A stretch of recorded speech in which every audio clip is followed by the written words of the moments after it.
Bugungi koreys so'zimiz pipida. Pipida so'zini ko'pchilik faqatgina aralashtirmoq deb tarjima qilishadi, lekin buni boshqa ma'nolari ham bor. Birinchi ma'nosi ishqalamoq. Misol uchun biz qishda qo'limiz juda ham so'qatib ketsa nima qilamiz? Ishqalaymiz.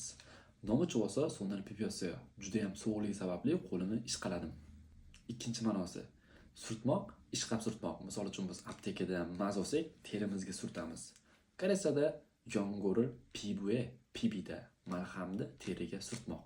Yana bir qiziq fakt, koreyslar bibimbap ovqatini yeyishdan oldin aralashtirib yeyishadi.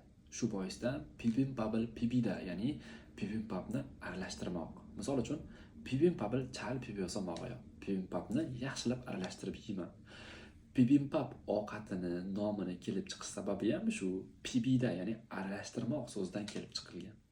Va oxirgi ma'nosi ko'chma ma'noda ham ishlatiladi. Ko'chma ma'noda yalinmoq, yolvormoq tarjimasini beradi. Misol uchun salyot allogu pibida, ya'ni jonimni saqlab qoling deb yolvormoq.